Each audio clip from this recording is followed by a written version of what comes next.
Hello வணக்கம். இது உங்கள் சிவி எல்லோரும் எப்படி இருக்கீங்க? இப்போ பார்த்தீங்கன்னா சாண்டே மாஸ்டர் வந்தார், பயங்கரமாக வந்து ஃபன் பண்ணாங்க. அந்த வைப்பு வேறு லெவலில் இருந்துச்சு. வந்தவொடனே ஒரு டான்ஸ்லாம் பண்ணிட்டு அதுக்கப்புறம் உள்ளே வந்துட்டு ஒரு கொஷின் கேட்டாங்க. வெளியில் போயிட்டு வந்து உங்களுக்கு எக்ஸ்பீரியன்ஸ் எப்படி இருக்குது அப்படின்னு ஒரு கேள்வி கேட்டார். அதுக்கு திவாகர் ஆனால் வச்சு செஞ்சாங்க.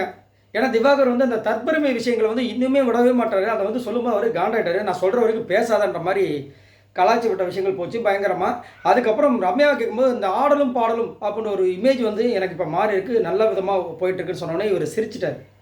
அது வந்துட்டு செம்ம காண்டாயிட்டப்பில் நம்ம சாண்டி அதுக்குமே வார்னிங் கொடுத்து தயவு செஞ்சு இந்த மாதிரி பண்ணாதீங்க அப்படின்ற மாதிரி சொன்ன விஷயங்கள் பயங்கரமாக இருந்தது. திவாகர் கிட்ட அந்த ஒரு மைனஸ் பாயிண்ட் இருக்குது, அதை வந்து எப்போ திருத்திக்க போகிறாருன்னு தெரியல. அதை திருத்தாத வழியை கண்டிப்பாக அந்த வாழ்க்கையில் முன்னேறவே முடியாது. அடுத்தவங்களை இலக்காரமாக பேசுகிறதும் தான் அங்கே வந்து கிங்குன்னு நினைக்கிறதும். கான்ஃபிடென்ட் இருக்கலாம், ஆனால் ஓவர் கான்ஃபிடென்ட் இருக்கக்கூடாது. அதை வந்துட்டு புரிஞ்சுக்கணும். அதுக்கப்புறம் பார்த்தீங்கன்னா பிரவீன் கிட்ட வந்து என்ன சொன்னாலும், உனக்கு 7 லாங்குவேஜ் தெரியும், நீ ஒரு பெரிய நடிகன், உனக்கு கண்டிப்பாக வந்து ஒரு பெரிய சான்ஸ் இருக்குது, நான் வெளியே வந்து நம்ம 2 பேர் சேர்ந்து படம் பண்ணுறன்ற மாதிரி ஒரு விஷயம் பண்ணாங்க. ஒருவேளை வந்து திவாகருக்கு வந்து அது நோஸ்கர் படம்னு நினச்சி அதை பண்ணியிருக்கலாம். ஏன்னா பிரவீனை வந்து ரொம்ப ஓவராக வந்து இவர் பேசியிருப்பார் திவாகர் இந்த மாதிரி விஷயங்களில். நீ அப்போ சான்ஸ் கொடுன்னு சொல்லிட்டு நேற்று கூட பேசி சண்டை வந்திருக்கும்ல, அதனாலேயே சொன்னாரான்னு தெரியல. ஆனால் உண்மையிலேயே வந்து நல்ல திறமையான ஆள் தான் நடிப்பில் நம்ம பிரவீன். அதுக்கப்புறம் வந்து பார்த்திங்கன்னா ஆனால் இந்த இந்த திவாகர் விஷயத்தில் தேவையில்லாமல் அவரோட பேரை கெடுத்துக்கிறாரு. அதுதான் எனக்கு ஒரு கஷ்டம். சரிங்களா? அடுத்தது வினோத் வந்துட்டு பேசக்கூடிய விஷயங்கள். அதுக்கு முன்னாடி அரோரா கிட்ட பேசினார். எப்பயுமே அரோரா தான். என்னென்னா இன்னும் 3 நாள் தான் இருக்குது, முடிய போது ரொம்ப வருத்தமாக இருக்குன்னும் போது சாண்டி கலாய்க்கிறாரு. இன்னும் 3 நாள் இருக்கீங்களா அப்படின்னு. எனக்கு ஒன்றும் பிரச்சனை இல்லை. அவங்க சொல்கிறது இங்கே வந்து எனக்கு இங்கே என்ன பிரச்சனை, 3 வேளையும் சாப்பாடு போகிறாங்க, ரொம்ப சந்தோஷமாக இருக்கேன், என்னை சந்தோஷமாக வச்சுக்கிறாங்க, அதனால் எனக்கு ஒன்றும் ப்ராப்ளம் கிடையாது. ஏன்னா இது ஒரு ஹாஸ்டல் லைஃப் மாதிரி நல்லா ஜாலியாக இருக்குன்ற மாதிரி வந்துட்டு அவங்க வந்து சொல்கிறாங்க. அதாவது அவங்களுக்கு ரொம்ப இப்போ வெளியே போய் என்ன பண்ணுவீங்க அப்படின்னு கேட்குறாரு. அதுக்கு வந்து அவங்க என்ன சொல்கிறாங்க, சாப்பிட்டு தூங்குவாங்க. ஏமா வெளியே போனதுக்கப்புறமா படிப்பு விஷயமா எங்கேயோ ஒரு நாட்டுக்கு போகணும்னு சொன்னீங்களா, மறந்துட்டிங்களா? அச்சிச்சோ அப்போ நம்ம இருந்துச்சு. ஏன்னா இந்த ஒரு விஷயத்தை பிக் பாஸ் வீட்டில் வந்து இது ஓயாமல் சொல்லிகிட்டே இருக்காங்க. இந்த காசை வச்சு நான் வெளிநாட்டுக்கு போகிறேன், படிக்க போகிறேன், வெளிநாட்டுக்கு போகிறேன், படிக்க போகிறேன்னு. திடீர்னு பார்த்தா கல்யாணம் பண்ணிக்கணும்னு ஒரு ஆசை இருக்குது அப்படின்றாங்க.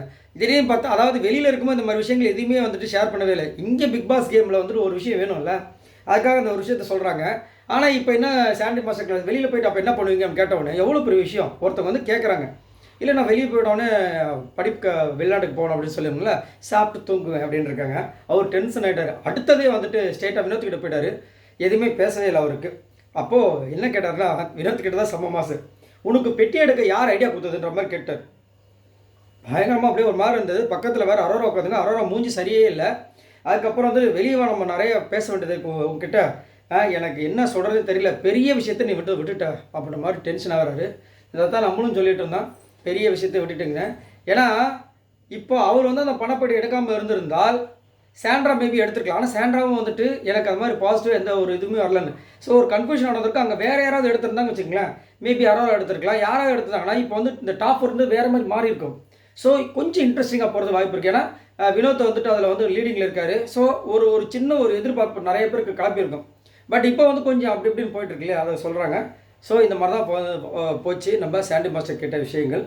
ஸோ இதை பற்றி உங்களோட கருத்துக்களை சொல்லுங்கள். சாண்டி மாஸ்டர் எவ்வளோ பிடிக்கும்? எனக்கு வந்து கண்டிப்பாக உண்மையாக ரொம்ப பிடிக்கும். ஏன்னா பிக் பாஸ் மூலமாக இல்லை, அவர் ஆல்ரெடி வந்து நல்ல திறமையான ஒரு டான்ஸர், பிக் பாஸ் மூலமாக நல்லா தெரியப்பட்டார். இப்போ ஒரு ஆக்டராகவும் வந்து செம்மையாக மாசாக பண்ணிட்டு இருக்குது, உண்மையிலேயே வேறு லெவல். ஸோ இதை பற்றி உங்களோட கருத்துக்களை சொல்லுங்கள். பாய் நண்பர்களே.